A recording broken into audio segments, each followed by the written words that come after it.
Welcome, Spartans, to Podcast Evolved, part of Evolved, your home for Halo. Podcast Evolved hosts original lore series and recaps last month's Halo news. That's our goal.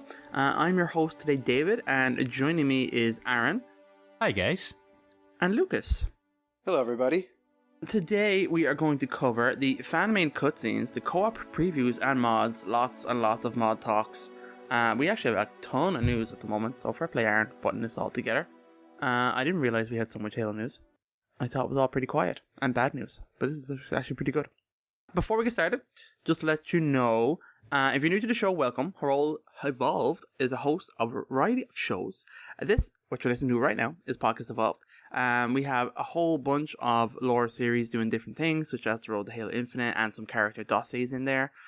We also host shows like Mission Debrief, Builds of Blocks, Halo Book Club, Halo Headlines, and our newest shows, which is the Halo Gear Guide and Halo TV Plus. Evolve partners with HCS Pro Talk, a podcast where Josh and Will discuss the latest information within the competitive Halo scene. And their emphasis is on the community every week, so go check those. So if you're not subscribed, go check it out. You get a whole bunch of exclusive rewards, early episodes, you need swag, our own soundtrack, which is incredible. So go check it out. It's patreon.com/Halo Evolve to learn more. And finally, we encourage our listeners to support Audible, where they can enjoy the growing collection of Halo novels all in one place, along with thousands of other novels, guided wellness programs, and lots more. So that's the URL, audibletrial.com/Evolved Halo. That's us. And to learn more, you get like a free, I think, like 7-day trial over there. There's a lot of audio stuff up there. I think almost all the Halo stuff is audio books by now. So it's all in there for you. Okay, guys, let's do podcasty stuff. Last week on Halo, Aaron, this seems like a blast from the past, what you've written here. It is an absolute blast from the past. Well, I'll tackle the first little bit of Halo stuff first because that's what the audience wants. So I did play some Halo. I was playing my niece. I topped her up with some Halo Infinite coins, so she's been working her way. I think she's finished the Season 1 pass. She then bought the Season 2 pass, and we were playing the day that the second Entrenched event started. So I played a little bit of that. It's a pretty fun game type. It was a little frustrating sometimes. We may need slightly better team coordination between me and my niece. There may have been some shouting. It was not always a pretty time. Anyone that's played competitive Halo with Aaron will be familiar with Angry Aaron. Okay, that's what I was going to ask, if it was like Angry Aaron. Yeah, there is Angry Aaron out there. It was lots of screaming, what the fuck, how did that work? But then again, we also had some fantastic matches, so it just depended. But the game type itself's actually kind of fun. I do enjoy the just nipping around and grabbing the territories quick. So I played a little bit of that, but not too much. And then the other thing I happened to do was I picked a copy of Division 2 up for my nephew. They happen to be doing the special edition, which I think they still have listed normally as like 60 quid, but it was on sale for 19. That has all the DLC and the New York stuff and everything in it. I picked that up for him because he's played all of the first division now. Well, I didn't buy him the DLC for it, but he's played the main division anyway. So I picked that up and I jumped on to play with him, and then I was immediately like, oh, they've added a new game mode into this, which I have not yet played because I'm saving myself for you, David. I was going to say, is that deal still going on? It may well be. Hang on, and I will, while we're talking, I'll turn the Xbox on and tell you.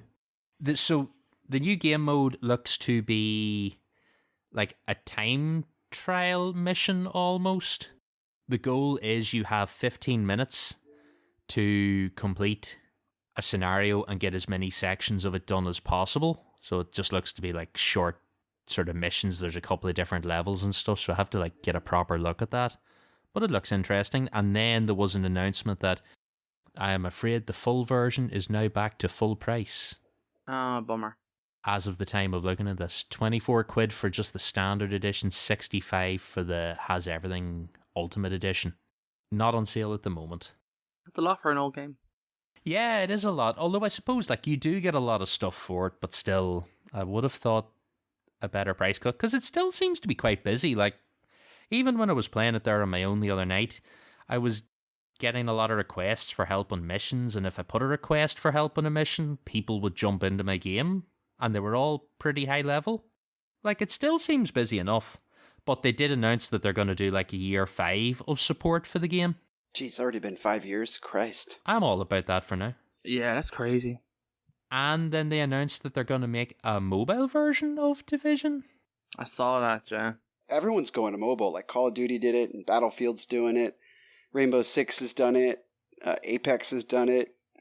Yep, I'd imagine that's exactly why they're looking at it and going like, we need some of this. So, like, I'm not ashamed to admit I probably will play a mobile version of Division as well. I will not be playing that, oh my god. I have a sickness.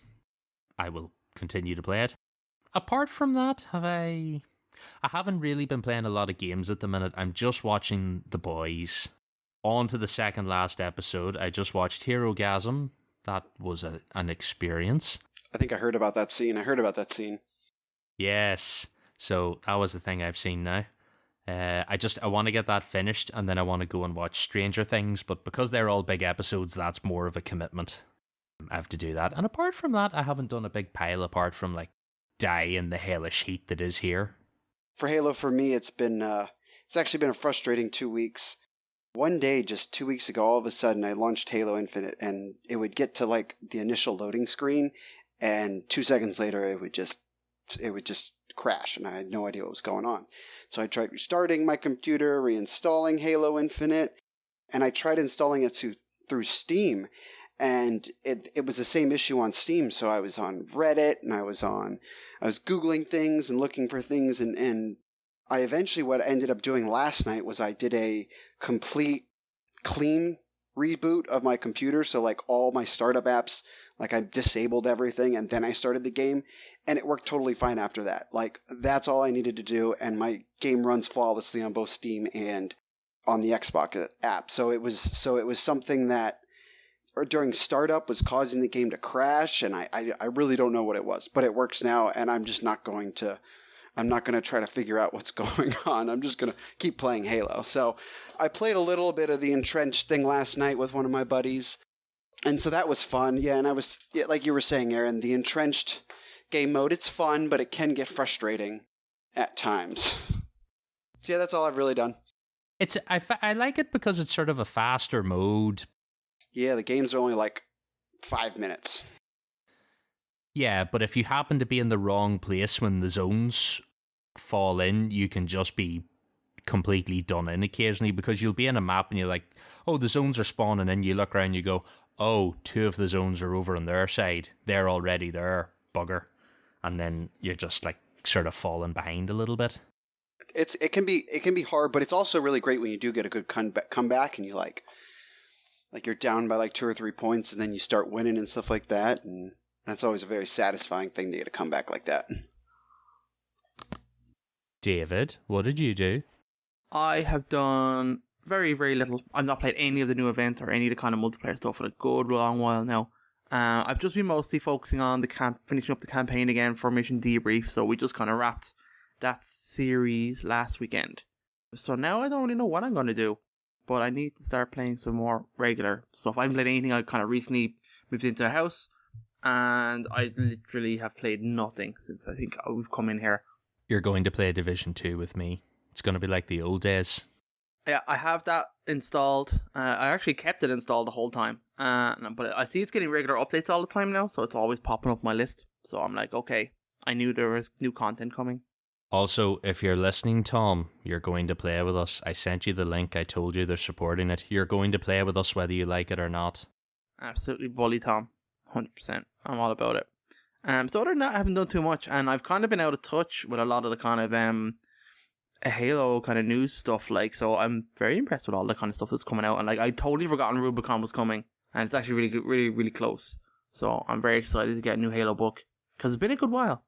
The delays and the pushing back of the novel, it's funny because even in the last set of shown, or in the episode schedule that I pulled up, which I still haven't updated, sorry Oren, I know you're not here and I should have updated it on your behalf, but I forgot. Rubicon Protocol, we were scheduled to do that this month, and we're like, oh no, it got pushed back again, so we can't do it this month. I'm like, right, we'll move it. So you sort of forget that like this book's been bumped back and back and back a few times. Yeah, it really has. Which is, it's kind of strange as well, because it's clearly like it is obviously like a prequel to the Halo Infinite, and it fills in some of the blanks. So I wonder how much they wanted that closer to the launch of the game. But anyway, we're here now.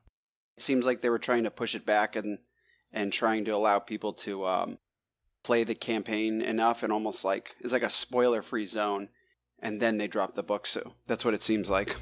There's a little bit of that, and also I did hear some people talking about on another podcast, they were saying there was a big issue with getting paperback novels actually physically produced due to like production delays and issues with COVID in China and all of that. So it may have been that as well, because the other novel, what's it? The Troy Denning novel that was announced, didn't it get pushed back too? It did, yeah. It's into next year now, I think.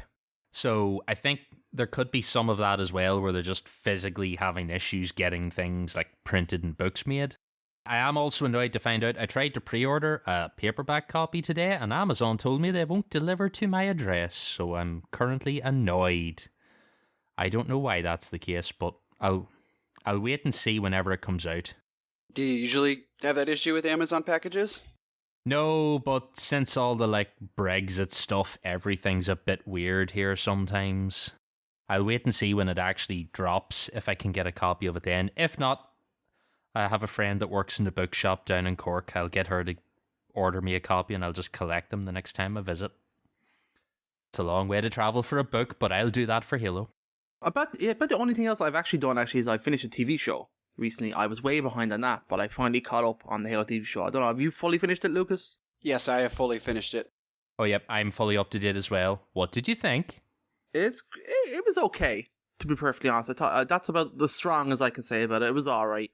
Yeah, I'm not overly impressed with like the story in particular. I didn't mind the changes or anything like that. That was totally fine because it's its own timeline. I'm kind of like, my brain is just cut that piece off now. It's like, okay, you guys do whatever you want. I thought the sex scene was so unnecessary. That was probably the biggest shock. I was like, my God. Other than that, I was also impressed with like all the Irish actors in it. I was like, man, they're everywhere. They're all over this show. But it's pretty good. It was okay. I know it's getting to season 2, so I guess we'll see where it goes from there. It seems like this is a pre-season to like season 2. Like I feel like I'd consider season 2 more season 1, and then this would be like a pre-season because they're like setting up all the characters and the settings for us to all go to Halo and stuff like that in the fall of Reach. Yeah. I do find it interesting. It looks like it's a very different universe that they're in, and that like the UNSC they don't come across to be as struggling as they are in their normal timeline. And this one is like the first time you see like a glass planet in the show, it felt like it was the first time they'd seen it, which is kind of interesting. So I kind of like the idea that we're not totally useless, but still scrambling. I do think it's very interesting, and I tell some of the CG is good, some of it's not so good. Like I think the Prophets look amazing. I like kind of all the language and all that kind of stuff is all done really well. So I guess I'll give it a chance. I'm intriguing to see where season 2 goes. Yeah, like I think when I talked about Ormwood at the time, I was sort of the same. I was like, I don't hate it, but my brain also very much like locks it off and goes, this isn't part of the main universe, so I don't get as annoyed about the things that are weird, but there are also just weird like TV show inconsistencies even within its own universe, and that's the stuff I sort of be like, some of this is a little bit weird, but like it's not awful. I think they have the bits there to make a good season 2. I think they could do good shit with it. I just need them to like go for it. It could be like what is it, The Office, where like everyone says like, oh, the first season of The Office is like you got to struggle bust through it, but then after that it gets like really, really good. I mean, the American version of The Office, because I know it's like an English version of The Office as well. Yeah, you get a lot of that. Like a lot of shows sort of in their first season. Like you watch something, my go-to is always Deep Space Nine. You watch Deep Space Nine, and the first season or 2 of it is basically just Star Trek: The Next Generation Part 2. And then you get past that, and then it becomes its own thing, and it finds its own feet, and you're like, okay, no, this is good shit in its own right. And I would love for this show to become that. Like, it just, at this point, it nearly, like, part of me wants to dare them to go, like, take the regular lore and just fucking fling it at the wall and see what you come up with. Because I'm kind of here for, like, let's do, like a what if, if this is just going to be what if Halo, fuck it, let's do it. Like, let's go all in there and fucking have some crazy shit. Let's see 300 Spartan 3s fighting on the moon somewhere, and then we'll nuke them just for funsies. That would be glorious. Like I'm down for stuff like that. So we'll see how that goes, but I'm quietly optimistic. I do still like Pablo's Master Chief, even if not everyone does. And I liked him too. No, I did. I liked him. I thought it was great. Yeah, he did a pretty good job with what he was working with. Yeah. I think he's a good actor. Like, I've enjoyed him in the stuff I've seen him in before. That end of things is, I think, quite good. So I'm here for a bit more. We'll see what happens in the next season. We sure will. Okay, Aaron, do you want to take us through the news? Because we've got a ton of it. We do, right. Let's get tucked in here. We have a couple of things to cover. So we'll start off with something light. This is a fan-made cinematic trailer, or it's a cinematic cutscene, basically. It is called Operation Whiteout. It is ODST themed. It is essentially just an ODST team launching. Are they launching to the surface of Zeta? I don't know. Or are they just launching? I heard when they were talking the dialogue, they were launching from Infinity, I believe. I don't exactly remember what they were launching from. I swear I heard someone on the comms mention Infinity by name. It looks great. It's a very good looking trailer. It's all the check boxes of like, because ODST is like my bread. Like, I absolutely love ODST. So like, that reminds me of a big of the ODST like trailer back in the day. And I just want to see more of it. Just give me more right now. Yeah, if you get a chance, go and watch this. It's just under 3 minutes long. There's like a lot of really good stuff in it. Like I for something that's fan made, it's very impressive. As you watch the ship, the drop pods plummet down, and that pelican cuts past, and Yeah, fair play to them. like it never fails to amaze me and impress me the stuff that Halo fans can just come up with and whip together like this. Yeah, the amount of time it must take to do something like this. This is actually the second ODST thing that has been attempted. It's actually the third. There was another guy who was asking for actors to do another ODST film, and I don't know if it was fan or canon or not, but a few years, this is probably like 8 or 9 years ago. Do you remember it's one of the short stories where... Dirt. Yes, Dirt, where like they're like stealing the what's it called? The gold and you know, they get into this like almost like a fight and stuff like that, and planet gets nuked or something like that. But they were trying to remake that, and it's called Halo Helljumper, and they only got like 1 or 2 episodes and they ran out of money. But they were asking for like tens of thousands of dollars, like a lot of money, and they just never met their goal. The thing is though, like that was kind of in the days before the crowdfunding was as big as it was. If someone was attempting something like that, part of me thinks they'd actually like managed to crowdfund it better. But no, I do remember that. I think that in the short stories, that is like a prequel story to The Rookie. It is, yeah. His origin. It's pretty good. Yeah, no, they're definitely cool. It's always worth having a look at anyway. Right, the next thing we have here, there was a little bit of intel dropped for Lone Wolves. They have like an intel section on the website where they just drop a little bit of information. It's not very much, like a paragraph or two.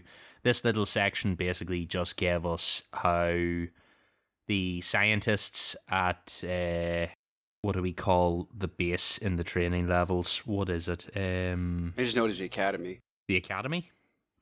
The scientists there have managed to like splinter off a piece of the Iritus AI, and they have turned it into like a good friendly AI for testing in Spartan armor, and that is then the AI that you can equip in multiplayer. So it's basically just like a little bit of lore about how that has come around and why he's not trying to kill you. That goes off of there's like the trailer when it was like the first week of season 2 where it was the event that you would do, and like Spartan Agrina was like, oh, hey, you know, play multiplayer and we're going to capture the AI and stuff. So I don't know if it just like piggybacks off of that. Like once you get through all 10 levels, it like you like captured the AI and stuff like that. Yeah, I think that's like that season game type thing. You were supposed to be like trying to draw the AI out of the Lone Wolf's armor into the databanks to capture him. So that was like what you were moving through the territories and stuff. I think it was a territories game type, wasn't it? And that's what that was supposed to be. You're trying to draw this AI out and capture it. And now they've got a splinter of this and they've turned it into suit AIs, and that will go on from there. And when we get the next week of the event, we will get some more information and maybe another cutscene and things. Yeah, something like that. You can go and have a little look at that. There's not much else, to really say about that. The next thing we got, this is one of our biggest stories of the last few weeks. So we have the Infinite Campaign Network co-op preview. It's important to say that at the time of listening to this, the preview will be almost finished because you'll get this at the end of the week and it will have already started. So having to do the mental time zones in my head. But you should still have a few days to play over the weekend if I get this out on the Friday. The information we get for this, shout out anything you want to talk about here as I go along. So all progress made in the game, regardless of being through solo or co-op play, will be retained. By the way, that's not in the preview, this is in the co-op version when it comes out for full release. None of your progress in the preview co-op will count towards anything, it's its own separate build. So they said here, I could be playing a solo campaign, jump into co-op sessions for a few hours, then launch back into solo play, and all mission progress, acquired collectibles, equipment found, achievements earned, and upgrades made in either session will be intact. Gone are the days of playing someone else's game while earning no progress. So that's good to hear at least, because there's nothing worse than doing a co-op game where you're not getting anything out of it, other than co-op. Yeah, no, that's good. I'm glad that's their goal. Absolutely okay with that.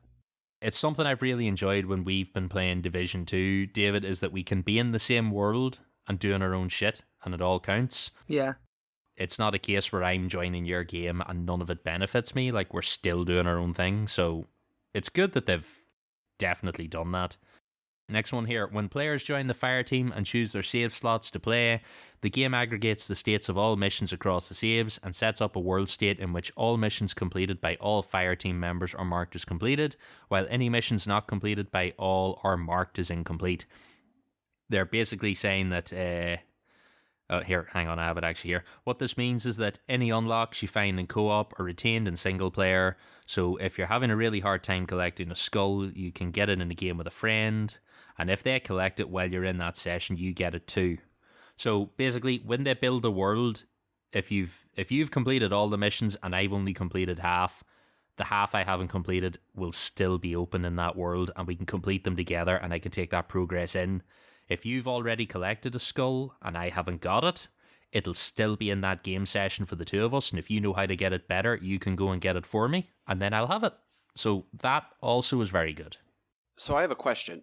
So does this mean, say I've only completed, 2 levels in the campaign, and I join, say, your game, Aaron, and you're at, you're past the tower, and you're past a few things, and we start completing levels together. Does that mean, there's, a gap where, I will play... if I start my game again, does it start at my point, or does it start at your point that we ended in co-op? Or is this, a completely different, save that it... No, it'll be the one save. From the way I've read this, what it'll mean is when it builds a world, it will only mark off the 2 missions or 3 missions that you've already completed. Everything else will be open to be done again. So even though I've completed the entire game and I've jumped in with you, we can still go through and play all those missions for you in the order that you haven't done them yet. And then when you jump back to your single player game, that progress comes back with you. So you're playing the mission for the first time as a new mission, and I'm basically just replaying it with you because I've already done them. So that's the way it's going to work. So I understand that. That makes sense. Let me explain this. Again, I'm on mission 2, you're on mission 4, and I jump into your game. I hop into your game. Does it take both of our games and go, well... Yes, you won't actually be jumping into my game. When we jump in together, it will make a new world. So I don't think you can jump in mid-mission to me. Okay. That makes a lot more sense. They did mention that it'll be like Halo 5. They'll build a dedicated server, so it'll just mush everything together and then I assume spit us into the open world. And then if I was already in a mission, we'll have to start a new one. So that end of things, that's how that's going to work. That makes a lot more sense. Right, let's see, what have I got here? Any combination of PCs and Xboxes, up to 4 players is supported. As is playing over cloud gaming, all co-op games are hosted on dedicated servers. There we go. That should cure me and David's problem of having sometimes rather laggy co-op games in Master Chief Collection. Yay! Yeah, Halo 5 is probably the best Halo campaign co-op experience I think we've had. Yeah, it is, yeah, for sure. They had that done working really well. Yeah, so I'm glad to hear that at least. All progress made is kept in the campaign regardless of it being solo or co-op. In both, much like in Halo CE, Halo 2, and Halo 4, Chief is Chief making his way through Zeta Halo, which basically means it's going to be 4 Master Chiefs. You won't be playing as skins of Blue Team or anything else. Yeah. I think that's fine. Yeah, I think it's fine too. They were basically just saying, like, look, it's your campaign. As far as you're concerned, you're playing as Master Chief, so you can all work away as Master Chief. I've seen some rumblings on Reddit, especially about, oh, hey, we want our multiplayer Spartans or some other Spartans or something like that. But, I'm okay with it. We did it for most Halo games. We were Master Chief, or, it doesn't really detract for me or anything like that. I would still love to be able to take my multiplayer Spartan armor into campaign. I do think that would be fun because that's just one of those fun things in Reach is changing up your armor all the time and then looking at it in the cutscenes. So maybe someday that's something they can do. It would just be fun. Spartan Ops 2.0. Yeah, just be like, fuck it, we'll run round. It'll still be voiced as Master Chief, but Master Chief will be standing there in his suit of samurai armor. Or whatever else we have. I mean, like, they have mods for, like, Halo 3. They have mods for MCC where you can do that. So I'm assuming you could just... I mean, maybe there's not going to be, like, an official thing, but you might be able to mod Halo Infinite and, just put in your own assets. Yeah. It would be cool. This is all assuming that cutscenes and stuff are built that way, but we'll see. Right. We have established that what is called an area of operations. This is the maximum distance that players in a fire team can stray from one another as they explore and tackle challenges of Zeta Halo. If you stray too far from your fire team, you will get a warning to return to the team. If you ignore that warning and continue, you will be killed for going AWOL and spawn back at your nearest teammates. So, I've seen a few people grumbling about this. I haven't decided how I feel about it yet. Hang on, I'll read this next line, then we'll talk. It says, we landed on a tuning for the AOO with 2 values, an inner warning radius at 800 feet and an outer kill radius at 1,000 feet. So you can go 1,000 feet from the other players and then you die and you respawn. Which means basically you can't run to all 4 corners of the open world at the same time. No, but I was seeing some people on Reddit, they were posting like a map and saying, hey, this is a rough estimate of 1,000 feet. Oh, that's good. I was going to ask. Well, yeah, did someone do something like that? It's maybe a little too short in my opinion, especially like in the end of the game where you're going for the Forerunner like buildings, and some of them like you could snipe a lot of the people from like from a decent distance away and stuff like that. Beacons. Yeah, the beacons. And I feel like maybe that would be pushing it. There's 1,000 feet. Maybe I'd do like 1,500 feet. Maybe that'd be a little farther away. But I don't know how well they're balancing the range of everybody's Xbox or PC or whatever compared to rendering distances and stuff like that. So it might be like more of a hardware limitation than an actual. Yeah, well, they made it sound like we're doing this for gameplay because we want you to play together, so don't stray too far apart. And I feel like that's a value that could be changed over time. Like if people push back and say like this is too small, I feel that they feel like they could extend it easily enough. Yeah, that's basically what they were saying as well. Although I've just had a thought while I'm sitting here. Can we string 4 players 900 feet apart in a straight line? Is it 1,000 feet from the nearest player, or is it 1,000 feet from a central point? Because suddenly I'm imagining a 3,700 foot line of sight with all 4 players. These will be the fun experiments we do when we play a co-op. Yeah, for sure. I wonder, like, how if there's 2 people playing, how does it establish which one it kills? Do you know what I mean? Like, if one person runs off, how does it know that you're the one running off? These are the questions I'm going to be wondering. Is it just going to be like a central radius? Is it going to be 1,000 feet of all 4 players or whatever? Because otherwise, playing that game with Krista is going to be a hell on earth. Yeah, absolutely. Once she figures out she can run away and troll you with the death zone. Oh, it's going to be a fun time. Yeah. Right, let's see. The next bit they said here was upgrades and cores are tracked separately per player. If anyone collects a core in co-op, then everyone in the fire team who doesn't already have it will get it, and you can spend all your stuff separately. So you can go around and collect shit, everyone gets it, and you can put them into whatever you like. In both solo and co-op play, you can open your attack map, highlight a completed mission, then choose replay. Oh yes, that's the other point. Mission replay is coming in with the co-op, so that's how this will work. Yeah, you have to bring that in. Yep, you get this like they do with normal missions. You pick the mission from the attack map, you pick your difficulty, you activate your skulls, and then off you go. When you pick the mission, it resets and teleports you to the location to tackle the mission, and from there you're free to wander off and do something else, fast travel away, or resume your mission. I like it. That's how that's going to work. You can replay your missions with late game unlocks available, so you will be able to go back and do Gebrahen with all the like late game unlocks and stuff. That would be fun. I'd say it's nice because you can because the first two skulls are in that ship, and once you get past that ship, you can't go back and get them. So you have to like that's when my first playthrough, I tried to be a completionist, and I totally missed those two skulls.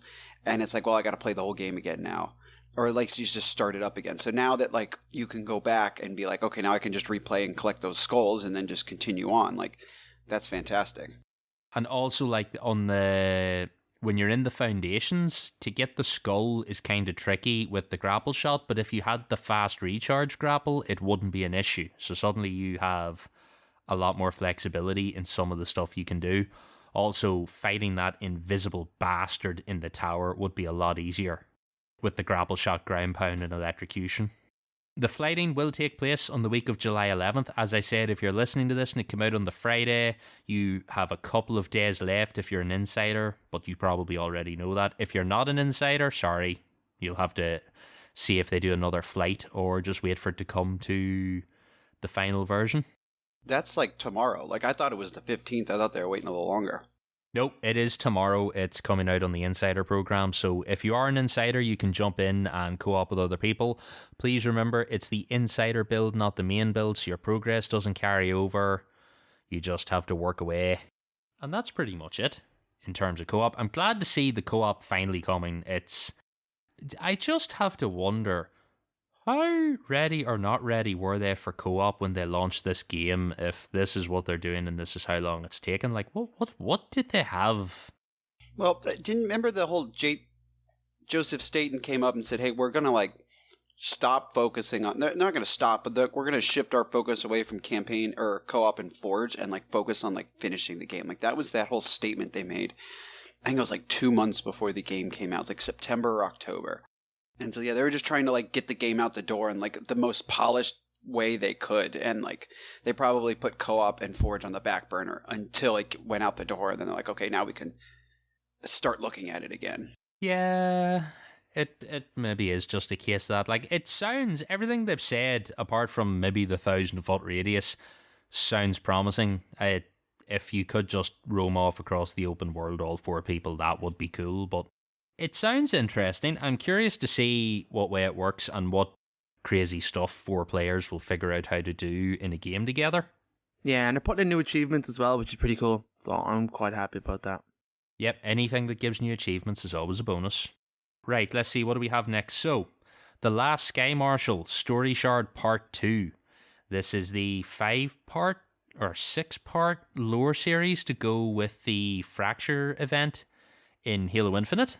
So, I'm not going to go too deep into the story on this because we're going to cover all of these parts when they're out as a Infinite Impressions episode because it's lore content and it makes the most sense. Just, if you did read it without too many spoilers, what did you think? I kind of like the twist. I literally read it right before we got on, so like I'm pretty well versed in it. And I chose to execute the guy, and I read these 2 things like beforehand. Like I read the options and then I went and read it and I was like, why are they gonna execute this guy? And then I was like, oh okay, why? Okay, that makes a lot more sense now. Yes, I also voted to execute this guy. Sleazy bastard. Because fuck that guy. David, did you have a look? No, I didn't get a chance to. I like the idea of it, though. It's kind of interesting. Yeah, it's, I think we said this, Lucas, when we covered the news the last time. This would have been cool with the Tenrai event because I feel like that was also a cool universe that would have benefited from a little like sneak inside.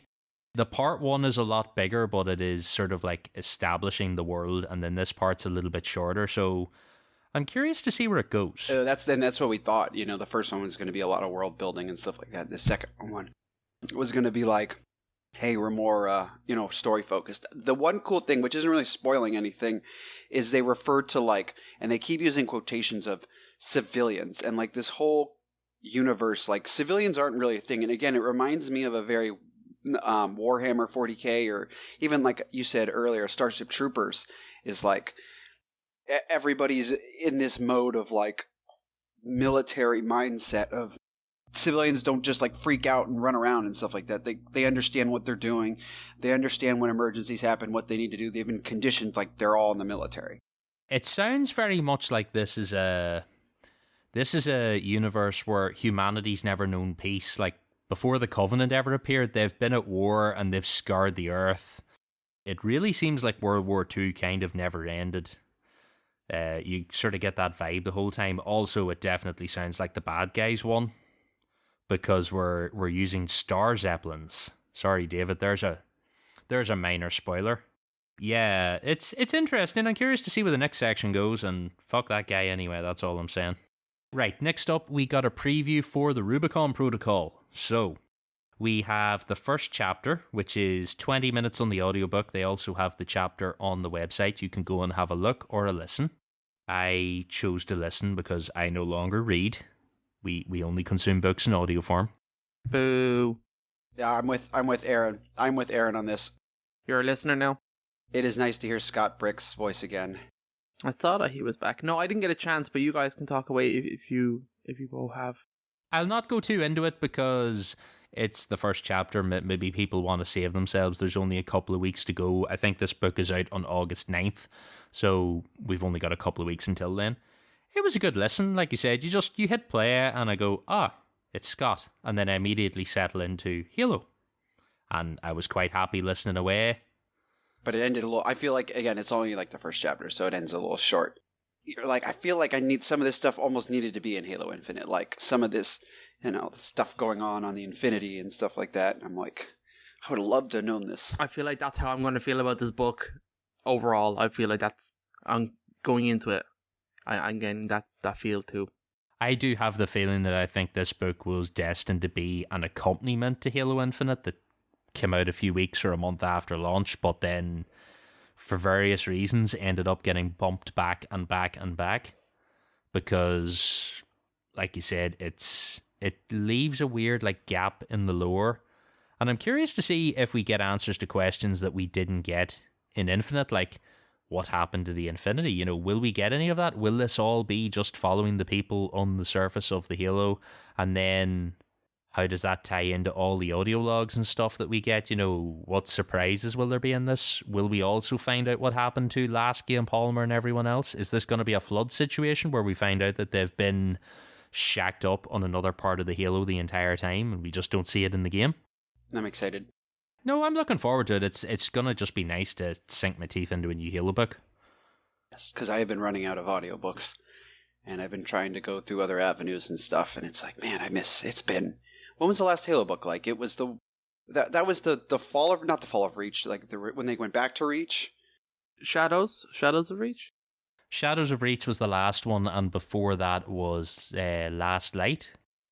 Which was a fantastic book, been too. Kelly and Troy for a while. I'm also looking forward to having another Kelly Gay book because she does good character stuff, and I've enjoyed all of the books we've gotten from her so far, so this will be interesting. I absolutely love Scott Brick and all the other voice actors and stuff, or narrators, the better word, for all these audiobooks. I would absolutely love if they got R.C. Bray to do a Halo book. He's up there with Scott, but he does other science fiction series and stuff. And I think he did The Martian before he got his contract for that expired and they replaced him with someone else. But, he's my absolute favorite. Him and Scott Brick are my two favorite narrators. And just having both of them in the Halo universe would be a dream come true. Yeah, there are a lot of very talented audiobook narrators out there when you hear them. And then, like you said, there's some voices that you just immediately picture for certain things. Well, like even one of the audiobooks I'm listening to, it's called Expeditionary Force, and they've got this like super advanced AI, and his name is Skippy. And he's like an asshole, and like I cannot hear him in anybody else's voice but RC Bright. Like if anybody else tried to do his voice, like it wouldn't be right. It's like almost like hearing Master Chief. It was almost like in the TV show when you're like hearing Pablo Schreiber be Master Chief. The thing for me that I think I put it to is when you get Master Chief in Halo Legends, and you're like, oh, that's like Wish Master Chief. That's not the right voice. I think the one for me is definitely The Martian. His reading of The Martian is fantastic, and I can't picture that voice of that character any other way. Right, we're going to jump into this next one because it's another kind of biggie one now. I'm going to skim a lot of this. You can go and look at the article. There are a lot of pictures. There are a lot of things to look at and read about specifically that we're just not going to go into because it's too much. This is called Cutting Room Floor, and we are getting some Master Chief Collection mods. Now, I'm not entirely sure what the scene of Master Chief Collection modding currently looks like. I don't do much modding on MCC PC, but I've seen some things where, like I said earlier, they've put multiplayer characters in campaign of Halo 3, and I think I've seen it in Halo 4. Or they'll put the Halo 4 Master Chief in Halo 3. Like I've seen a bunch of like things like that, but I haven't really done any of the modding myself. No, the only game I have ever modded is the version of Skyrim that's on the Xbox One because the mods are on the console, and I was just like, yeah, let's add more trees here and some weird stuff. Let's have the doors no longer need a load time to get in and out of the towns and stuff like that. That's a rabbit hole. Skyrim modding. That's about the only time I've ever like delved into that at all. But we're going to be getting a 3-part exploration of some of the Deep Halo history, and it's going to go as follows. Part 1 is this part, Cutting Room Floor. Learn more about the old and cut content from the 1999 Macworld era Halo, Combat Evolved, Halo 2, that is being restored. Part 2 is Cutting Room Core. Meet the fine folks who have been working to revive the old content and learn more about their work. And then Part 3 is Cutting Room Lore, a special encyclopedia-style canon fodder issue providing more details on how certain elements from these past games are incorporated into the universe and canon. The article is an interview with Kenneth Peters, and he is the senior franchise writer, and he spearheaded the effort with this, and it goes through about how he's been digging through source files and things and finding old bits of assets and work and stuff and playing about with getting things back into the engine, and he's gone and set up an officially unofficial codename team called DigSite, and they have been working away at reviving some of this stuff and bringing it back in. Things like bringing the cyborg from the 1999 Macworld Halo into Combat Evolved. I said, I wonder what vehicle or what level that would be on. Like, that would probably be on like maybe Assault the Control Room or like that, or maybe even the second level of it, like a Halo. Like, I don't know where you would put like a cyborg thing like that. Oh, well, he's very much just, it's just replacing Master Chief with that cyborg guy. So like they had that, they have the character model swap, yeah. They have other character models as well. They are doing, like, there's information they've been working on rebuilding a map that was cut. I didn't include the name here, but there are two, because there's a map from Combat Evolved, I believe, and then there's the Halo 2 E3 demo, which is the one with Chief fighting, like, the ghosts and stuff, and Cortana going, I bet you can't stick it. That whole demo. So they're working on getting that into a playable state.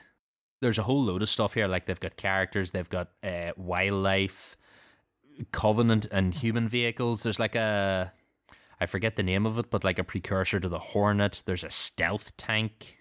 It's crazy.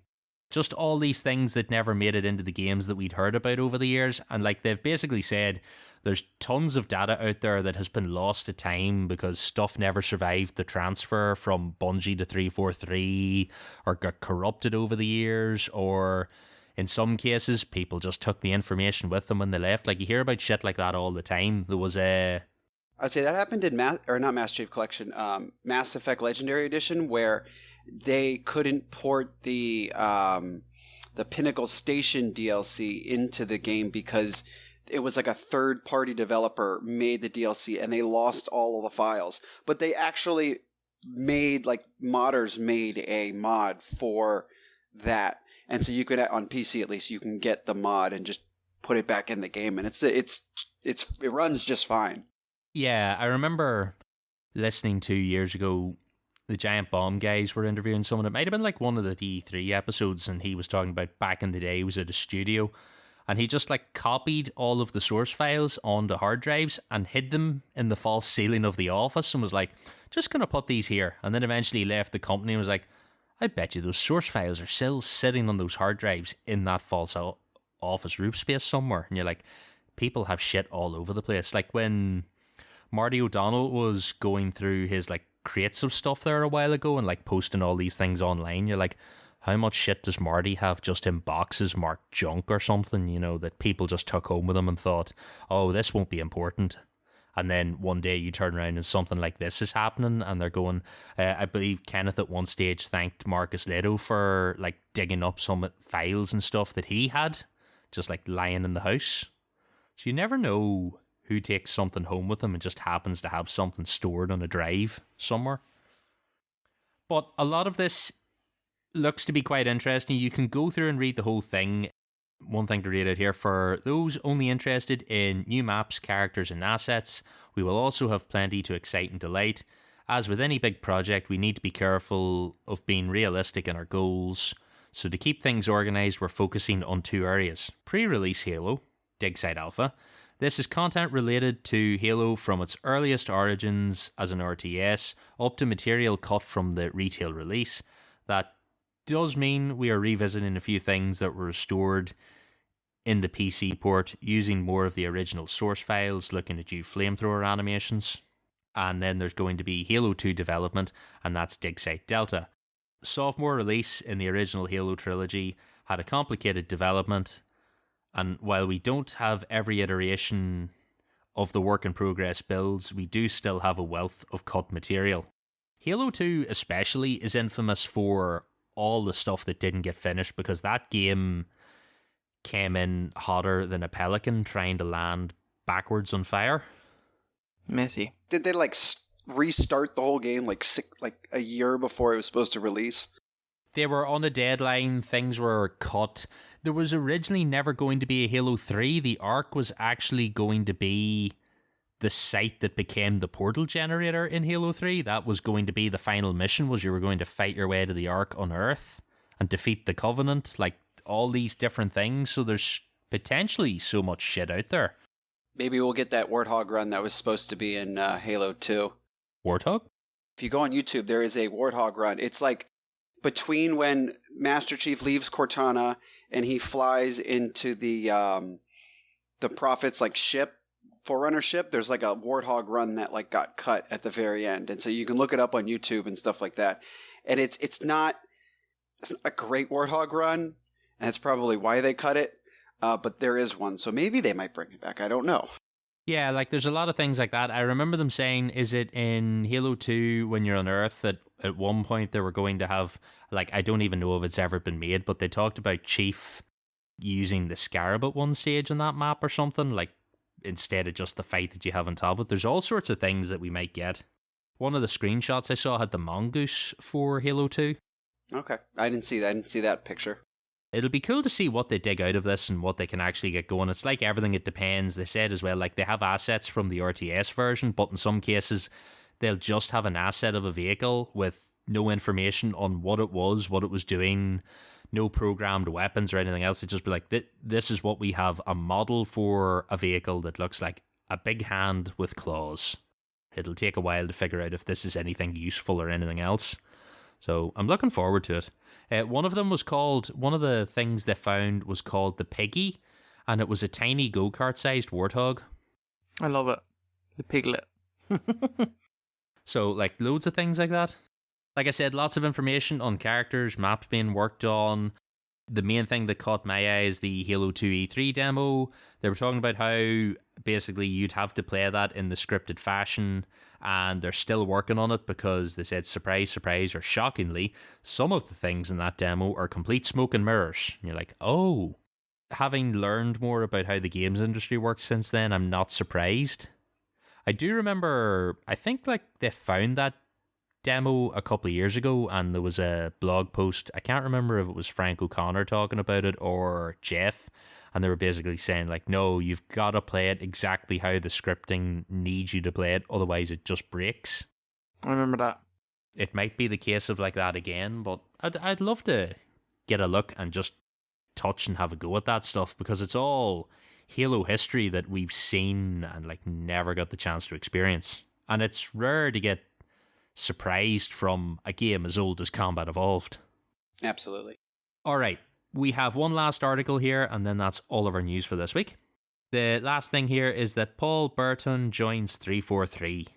So he is a Halo veteran and former Bungie director. He joined 343 Industries as a technical design director. Burton worked on Bungie's 5 Halo games before leaving the studio ahead of its work on Destiny, but is now returning. The news was shared on Twitter by Joseph Staten. He said, I'm happy to confirm that Halo veteran Paul Burton has joined the team as studio technical design director. Paul and I met in 1999 back in Bungie's Chicago days, and then shipped Halo 1 to 3, ODST and Reach together. I'm thrilled to have Paul lead the future of Halo Infinite. Since leaving Bungie, Burton has worked for a number of studios, including Undead Labs, who made State of Decay 1 and 2. That's exciting. It's 343. They seem to be hiring a lot of people lately. Like, I notice a lot of fairly regular posts. I feel like you get maybe one a month where like someone else has gone to 343. Bringing the band back together. Bringing all the magic that was Bungie, hopefully, and maybe trying to recapture that and bring it to Halo Infinite. Halo Infinite 2 coming soon. Gonna be great. Yes, I'll just settle for some campaign DLC at this stage would be cool, but no, I'd be curious to see what some old faces of Halo would like bring to the table now. Because while Bungie went off in their own direction with Destiny, like people like this guy, they worked on old Halo, and I'd like to see what they bring back to it, because there is a flavour to old Halo that doesn't always appear these days, and when you go back and you play those older games, you're like, no, I miss some of this.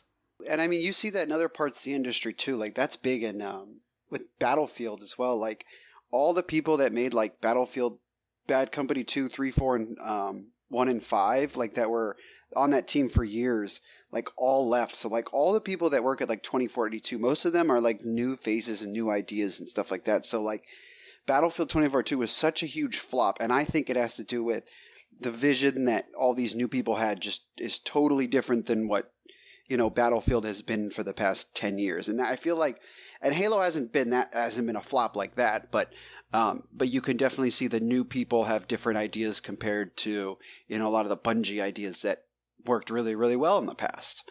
I do think sometimes you need a mix. Like, you can't have it just be the same old people all the time, because eventually you get tired and fed up of the same old thing over and over again. But a nice balance of some old minds and the new people, and then mush all those ideas together, is also good. So I'm looking forward to seeing what happens with some of these new faces over the next while. Like what stuff we start to see down the line, because Infinite is technically a live game, even if it doesn't always seem like a live service game. And it would be cool to see what they can do with it. That kind of covers all of our news.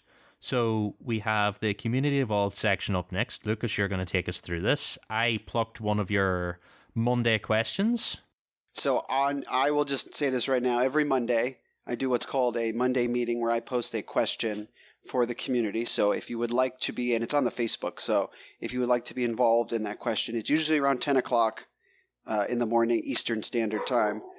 So if you hear any of that, or you want to be involved in any of that, please come and join the conversation. So the question Aaron had posted is a 4th of July special for the Rebels in the community. And so my question for them was, What do you like to see things blow up the most in a Halo game? And I made some examples like, Chief giving back the bomb to the Covenant, or seeing one of the Scarabs explode in any of the Halo games, or, anything else that you like to see explode and die in a Halo game. And so we had a whole bunch of questions.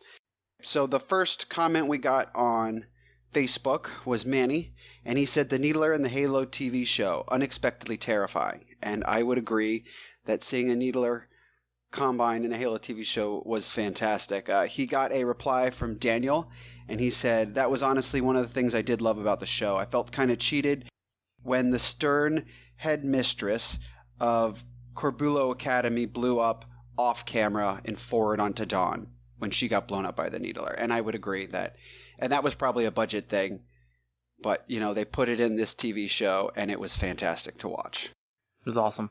Daniel again, he said, favourite explosion, absolutely a tie between some less loved ones, one being the destruction of the Infinity in Infinite's opening.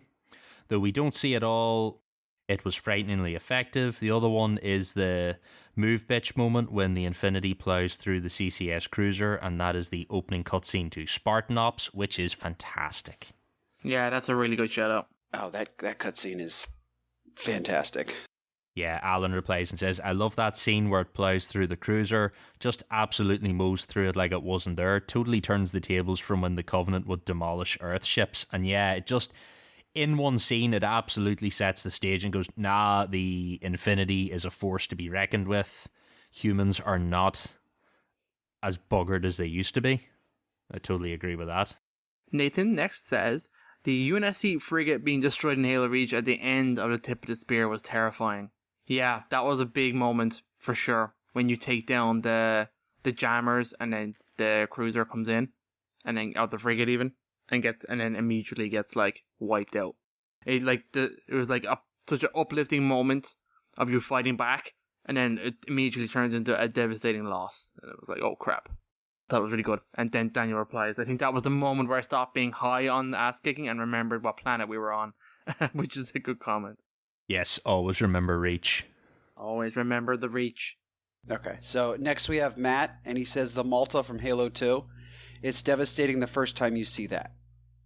Oh, the Malta's the ship that, or it's a space station that gets blown up. It's the first one that gets blown up because they boarded and put a bomb on that one, right? Yeah, they blow up the two of them. Yeah, the Athens and the Malta both get blown up. And you get to, if you're paying attention, you get to look out the window and see it. And everyone's like, oh shit, oh shit. Okay, I'll go with the next one here. So Ray says, blowing up the Scarab for the first time in Halo 2. Yeah, that's a big moment. In those anniversary cutscenes, Chief doing his like cool walk out of the flames. Do like that. And then finally, Armando, seeing the ring blow up at the end of CE was spectacular for the time. I was 17 when it was released, and the scale, you're not old, Armando, don't worry about it. And the scale of the game felt huge to me. Other games just didn't feel as grand.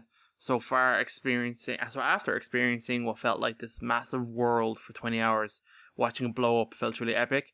It had less to do with the actual scene and more to do with what you experienced leading up to it.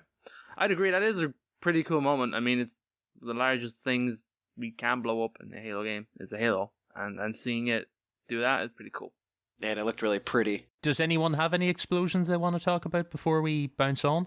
I'd say the Halo 2, again, like when Master Chief brings the bomb back to the Covenant, but the Halo 2 anniversary scene, like, that gives me goosebumps every time I watch that.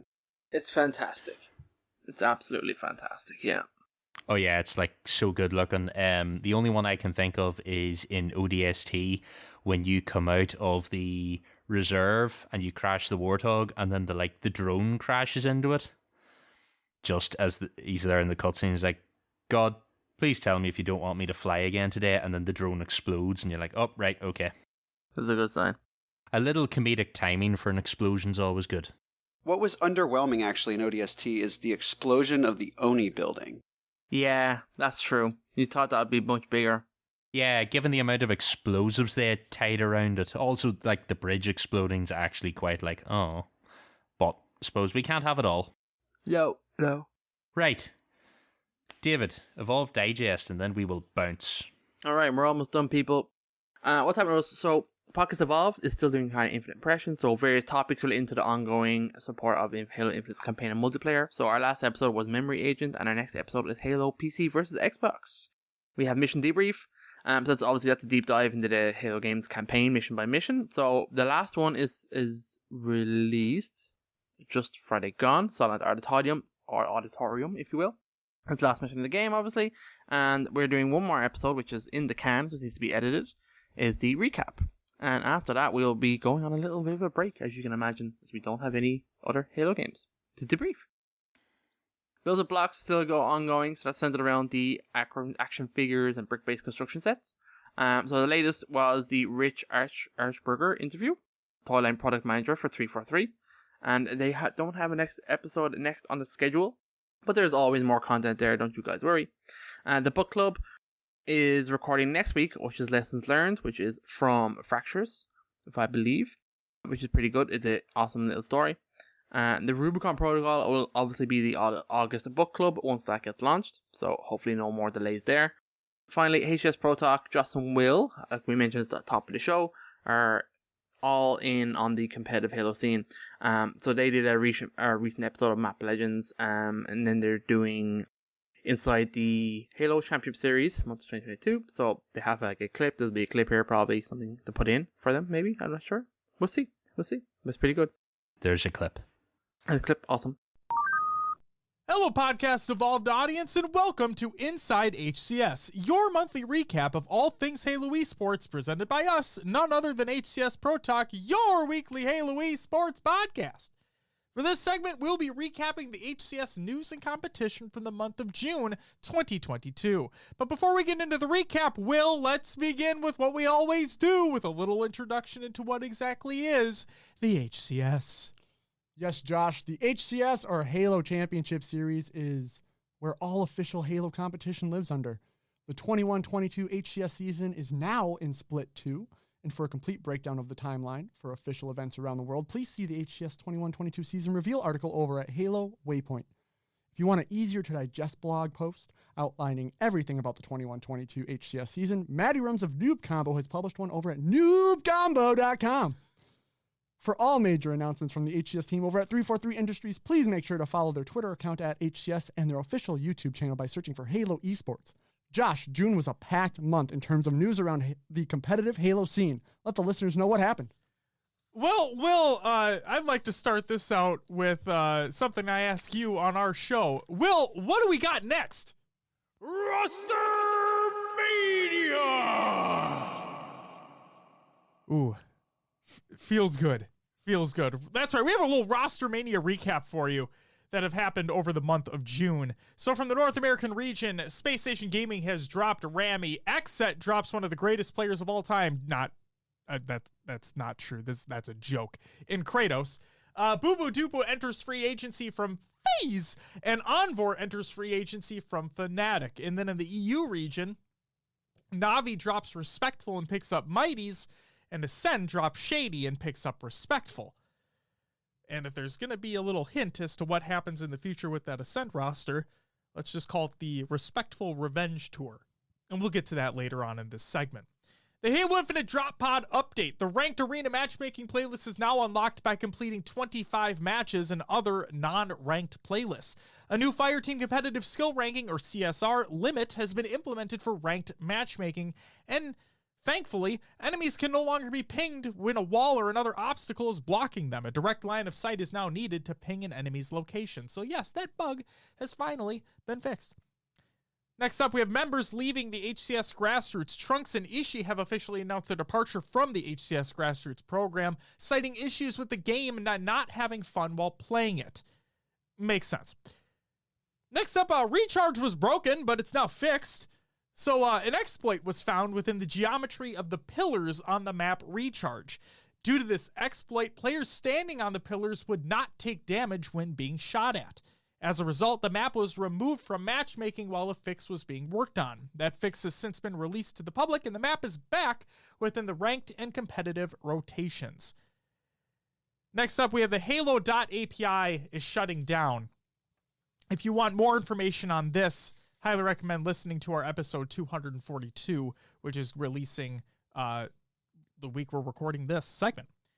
So due to the amount of time and money required to continue running, along with the lack of funding and internal tools of 343 Industries, Halo.api is shutting down its services at the end of the month. In short, this will make it so all services utilizing Halo.api will no longer function as intended. These include, but are not limited to, custom overlays used by Ubernick, MintBlintz, and dozens of others. Halo.info stats. Halo.info is built entirely by Scott and Alexis on their team. HaloTracker.com, HaloMetals.com, HaloDataHive.com, SpartanRecord.com, LeafApp.co, True Achievements, believe it or not, Halo South Africa, Halo.api Twitch bot and Discord bot, the API behind Halo DBot used in the official Halo server, Halo 5 map and mode files from Forge Hub, and Halo Esports GG. Again, that's not even all of them. Now, we wish the team the best in the future and hope for a reasonable solution to be developed within 343 as soon as possible. The community desperately needs this to continue and not just the competitive side. But, speaking of competitive, because that's what we do, the HCS Orlando and Halo World Championship tickets are on sale now. Finally, spectator tickets for the Orlando Major and the Halo World Championship are officially on sale. Make sure to pick up your 3-day general admission or VIP tickets for the Orlando Major in September and the Halo World Championship in October, or pick up your single-day tickets at the door. The date for team passes is yet to be announced, but stay locked to the HCS social channels for all the details once they release. And Will, the news was flowing, and so were the tournaments over the course of the last month. What are the tournament highlights for the month of June that the listeners should know about? We'll start with the Money Tuesday Last Spartan Standing and Show Match. This event was split into 2 segments, including a Last Spartan Standing tournament, along with a 2v2 undercard and main event. The Last Spartan Standing tournament featured many well-known names within the competitive Halo scene, including Royal 2, Boo Boo Doo, King J, Renegade, and many more. But it was the Optic Star and Lucid who took home the tournament win. The 2v2 undercard featured Boo Boo Doo and Claytron versus Royal 2 and King J. Royal 2 and King J made quick work of their opponents taking the series in a 3-0 fashion. For the main event, we had a little surprise. Bound and Stellar were to go up against the Optic duo of Lucid and Formal. But instead, we had a last-minute substitution with Renegade replacing Formal. Turns out Renegade is still the king of Money 2's competition, with him and Lucid easily annihilating Bound and Cloud9 teammate Stellar in a 4-0 series. Next tournament, we had the iBuyPower Infinite All-Stars and Smiles Invitational tournaments. We are looping these 2 tournaments together because while being hosted by 2 completely different orgs, the result ends up being the same, with Falcated, Frosty, Renegade, and Trippy taking home wins in both events. Next up, the big ones, HCS Open and Pro Series. The HCS Open and Pro Series events have returned, and with them, some amazing online competition in every region, every week. Here is a breakdown of the results over the month of June. For the Pro Series of Australia and New Zealand, we have wins from Final Form, Divine Mind, and the Chiefs. From Mexico, Pittsburgh Knights have won 3 times. From EU, Quadrant has won once and Ascend twice. From North America, Cloud9 has won once and Optic Gaming has won twice. For the Open Series out of Australia and New Zealand, taking it both times were Divine Mind. Taking both of the Mexico region tournaments was Pittsburgh Knights. And out of North America, for the Open Series, we had Kansas City Pioneers and G1. And then just recently, we had HCS Valencia. It was time for the Respectable Revenge Tour, and this event was exactly that. Ascend continued to show their dominance within the European Halo scene, taking the tournament win and the max share of the $100,000 prize pool. But Ascend wouldn't get the win easily. As a matter of fact, both Navi and Quadrant proved that Ascend can bleed. Unfortunately for them, Ascend were just the better team. We recommend checking out the VODs for this event, as there were plenty of Game 5s, clutch moments, and insane plays all weekend long.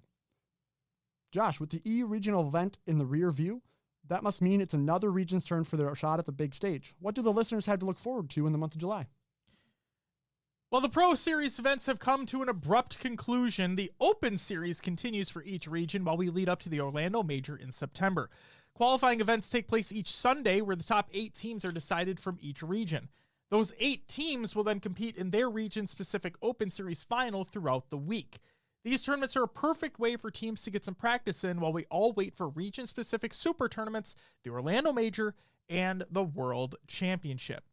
And finally, the best teams in Mexico are set to duke it out for their share of the $100,000 prize pool at the end of July with the HCS Mexican Regional. Will the Pittsburgh Knights continue their dominance within the region? Well, probably, but who knows? LAN is a different beast than online, and another team could surprise everyone. And with that, thank you for joining us on this edition of Inside HCS for June 2022. If you're interested in finding out more about these tournaments or anything else in the competitive Halo space, please check out HCS Pro Talk on all the socials, YouTube, Twitch, and anywhere you happen to find your podcasts. Podcast Evolve crew, take it away. So again, thank you to Josh and Will for this month's Inside HCS. Watch the show live Monday nights around 8 p.m. Eastern, 7 p.m. Central, which is all fake time to me. And they're on twitch.tv/HCS Pro Talk. So there you go, they're also on YouTube as well. Okay, so that's kind of us now. It's the end of the show, everybody. So thank you very much for joining us. So like we mentioned at the top, you can find all of our episodes on the website haloevolve.com. Or you can also search for individual podcast feeds for our different shows. They all exist. They also are obviously all in one main feed too, Halo Podcast Evolved. So on your podcast service, check it out. Another shout out to all our patrons. You guys are incredible as always. Thank you very much for supporting the show. Head over to patreon.com/HaloEvolved if you want to learn a little bit more. And obviously we still have a voicemail function, so we get these from time to time. So if you want to ring in, tell us anything Halo related, ask a question, you got it. It's 205 Evolved, which is 205-386-5833. And with that, I've been your host, David, and until next time, evolve, guys. Evolved. Evolved.